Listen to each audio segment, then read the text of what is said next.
اللہ تبارک و تعالیٰ نے اس آیت میں ارشاد فرمایا وَمَن يَرْغَبُ عَن مِّلَّةِ إِبْرَاهِيمَ إِلَّا مَن سَفِهَ نَفْسَهُ کہ ملت ابراہیمی سے روگردانی وہی کرے گا جو کہ بے وقوف ہو۔ وَلَقَدِ اصْطَفَيْنَاهُ فِي الدُّنْيَا ہم نے ابراہیم کو دنیا میں چن کر برگزیدہ بنایا۔ وَإِنَّهُ فِي الْآخِرَةِ لَمِنَ الصَّالِحِينَ اور آخرت میں ابراہیم کا شمار بڑے نیک بندوں میں ہونے والا۔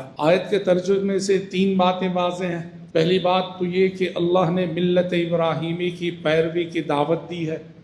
دوسری بات یہ کہ ملت ابراہیمی کی پیروی نہ کرنے کو حماقت اور بے وقوفی قرار دیا ہے۔ اور تیسری بات ابراہیم خلیل اللہ کی فضیلت بیان کی گئی کہ وہ دنیا میں بھی اللہ کے منتخب بندے اور آخرت میں بھی اللہ تعالیٰ کے برگزیدہ بندے ہیں۔ یہ ایام جن ایام سے ہم سب گزر رہے ہیں یہ موسم حج ہے۔ دنیا بھر سے حجاج کرام کے قافلے بیت اللہ کا قصد کر رہے ہیں، خانہ کعبہ کا قصد کر رہے ہیں فریض حج کی ادائیگی کے لیے۔ اور بہت جلد ہمارے سامنے عید الاضحیٰ کی مناسبت بھی آنے والی ہے، اور عید الاضحیٰ کی مناسبت سے قربانی کی عبادت بھی آنے والی ہے۔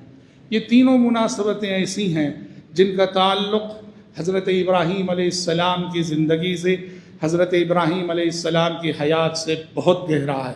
اس لیے جب بھی موسم حج آتا ہے، عید قربان آتی ہے، عید الاضحیٰ آتی ہے، ہمیں اور آپ کو اور ساری دنیا کے مسلمانوں کو حضرت ابراہیم علیہ السلام کی بے مثال زندگی کے بے مثال گوشوں کو یاد کرنا چاہیے اور یاد رکھنا چاہیے۔